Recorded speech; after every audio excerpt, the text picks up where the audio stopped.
कमर में चोट लगने के बावजूद भी तेजस्वी यादव लगातार सभा पर सभाएं कर। अगर इतनी मेहनत अगर वो समय से पहले कर लेते तो शायद अब करने की ज़रूरत नहीं पड़ती। सत्ता में थे तब उन्होंने कहीं निकलना ज़रूरी नहीं समझा। आपने कहा कि चाचा को फ़ोन कर रहे थे लेकिन उन्होंने चाचा पशुपति पारस ने फ़ोन नहीं उठाया। क्या आप ये भी प्रूव करूं?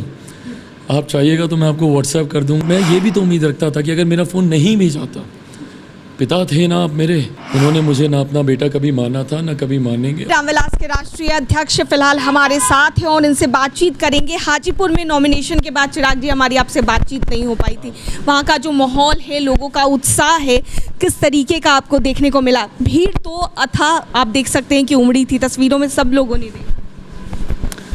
ये प्यार है, ये आशीर्वाद है। देखिए, संसदीय क्षेत्र मेरे लिए हाजीपुर कभी नहीं हो सकता। मैंने हमेशा कहा, मेरे पिता ने अपनी माँ का दर्जा दिया हाजीपुर को। मेरे लिए मेरा परिवार है हाजीपुर। मैं कई बार कहता हूँ, मुझे अभी तक ये बात सिंक नहीं होती कि मैं प्रत्याशी हूँ हाजीपुर से, क्योंकि वो रिश्ता एक अलग रहा। बचपन से आना जाना, वहाँ के लोगों के साथ वो संबंध दूसरे हैं। तो इसलिए मेरे लिए अभी भी चुनाव की दृष्टि से मैं नहीं वहाँ पर सोच पाता हूँ। मैं अभी भी परिवार के लोगों के बीच उनका आशीर्वाद लेने की सोच से ही वहाँ पर हूँ। और नामांकन के दिन जिस उत्साह के साथ, इतनी गर्मी में दोपहर के समय, जब हम लोग का कार्यक्रम 5-6 घंटा लेट, रोड शो प्लान नहीं था कि हम लोग करेंगे, बट जिस तरीके से एक जनसैलाब सड़कों पे उतरा और वो जो 3-4 किलोमीटर का रास्ता है, लगभग 5 घंटा लगा हम लोग उसको पार करने में।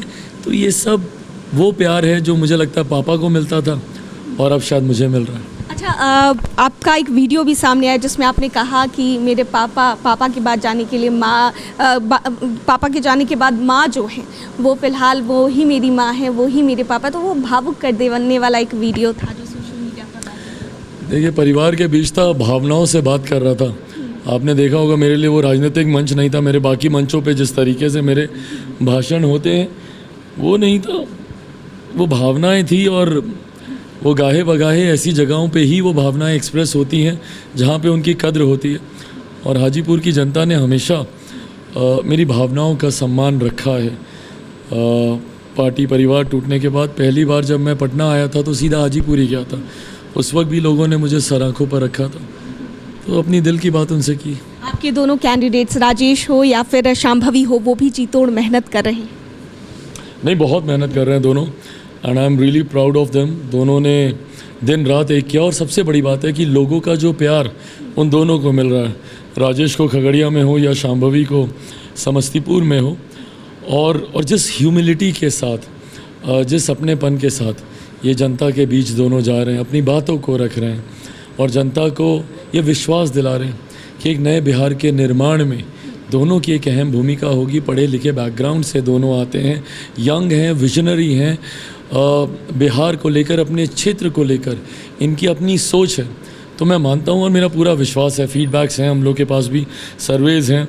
कल भी मैं खगड़िया जा रहा हूँ राजेश के यहाँ, 2 जगह हम लोग का रोड शो भी है, सिमरी बख्तियारपुर में और खगड़िया, दोनों जगह। मैं मानता हूँ, क्योंकि कल आखिरी दिन है राजेश के लिए खगड़िया में प्रचार का, तो मैं मानता हूँ 7 तारीख को जब मतदान होगा और 4 को जब रिज़ल्ट आएगा, अब देखते हैं कि इसमें से मार्जिन दोनों में से किसका ज़्यादा रहता है। आपने कहा कि चाचा को फ़ोन कर रहे थे लेकिन उन्होंने, चाचा पशुपति पारस ने फ़ोन नहीं उठाया। उनके तरफ से कहा गया कि किसी तरह का फ़ोन नहीं आया है। चलिए, आप चाहेंगी, बहुत छोटी बात है, मैं इनमें उलझना नहीं चाहता। अब क्या आप ये भी प्रूव करूँ? आप चाहिएगा तो मैं आपको व्हाट्सएप कर दूँगा वो स्क्रीन शॉट्स लेके, जिन नंबरों से फ़ोन गए, कितने सेकंड के लिए उनका नंबर का फ़ोन रिसीव हुआ, वो सारे स्क्रीनशॉट मेरे पास पड़े हैं। बट कोई मतलब नहीं है ना इन सारी बातों का। भाई, अगर आपका बेटा अगर होता, आप नहीं आते क्या? और मतलब कितने लोग उस दिन मंच पर थे जिनको शायद मैंने खबर भी नहीं की थी, मैं बात भी नहीं कर पाया था। सब अपने समझ के, और हम लोग ये कर रहे हैं। मैं जितनी जगह नामांकन पे जा रहा हूँ, कितनी जगह ऐसी है जहाँ पे मेरी प्रत्याशियों से नहीं बात होती है, बट ये हम लोग की जिम्मेदारी है। 4 तारीख को जब ईवीएम खुलेंगी, ये हम लोग की जिम्मेदारी है। देश को हम लोग को जवाब देना है, प्रधानमंत्री जी को हम लोग को जवाब देना है कि भैया अगर कुछ ऊपर नीचे हो गया तो क्यों। ऐसे में प्रोएक्टिवली हम लोग खुद कार्यक्रम लगा कर हम लोग हर एक जगह जा रहे हैं। तो ऐसे में जिस तरीके से उनका नहीं आना, पहली बात तो मैंने फ़ोन किया, नहीं आए, बट मैं ये भी तो उम्मीद रखता था कि अगर मेरा फ़ोन नहीं भी जाता, पिता थे ना आप मेरे, आते एक बार। और ये वो मंच है जहाँ पर आप अगर गले लगाते संभवतः सारी बातों को हम लोग समाप्त कर सकते थे, बट बहरहाल उन्होंने मन में ठान लिया है। उन्होंने मुझे ना अपना बेटा कभी माना था ना कभी मानेंगे, और ये बात वो ठान कर चल रहे हैं। उनकी हर बात मेरी सर आंखों पर। कमर में चोट लगने के बावजूद भी तेजस्वी यादव लगातार सभा पर सभाएं करें और मंच से वो ये बात भी कह रहे हैं कि चोटिल हैं लेकिन फिर भी हम सभाएं कर रहे हैं और लोगों के बीच जा रहे हैं, जी तोड़ मेहनत कर रहे हैं। जल्द स्वस्थ हो मेरी कामना है। और अगर इतनी मेहनत अगर वो समय से पहले कर लेते तो शायद अब करने की ज़रूरत नहीं पड़ती। जब वो सत्ता में थे तब उन्होंने कहीं निकलना ज़रूरी नहीं समझा, उस वक्त निकलते तो शायद मेहनत थोड़ी कम होती। बहरहाल मेहनत करें, फिर आएगा तो मोदी ही। रिजर्वेशन को लेकर जिस तरीके से आपने बातें कही थी उसको लेकर तेजस्वी यादव ने भी सवाल उठाए थे और अब वो ये भी कहते नजर आए कि मुकदमा अगर करना चाहते हैं तो कर सकते हैं, हम डरते थोड़े ही। हाँ भाई, अगर इस बात का झूठ बोलना अगर वो बंद नहीं करेंगे, अगर वो दोबारा इस बात को दोहराते हैं तो ज़रूर कार्रवाई होगी।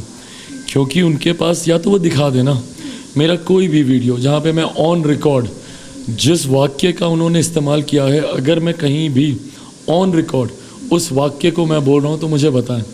पर दिक्कत ये ना, ये व्हाट्सएप यूनिवर्सिटी का ज्ञान लेकर आए हुए लोग, इन लोगों को हकीकत की जानकारी नहीं होती। बहुत बहुत धन्यवाद चिराग जी।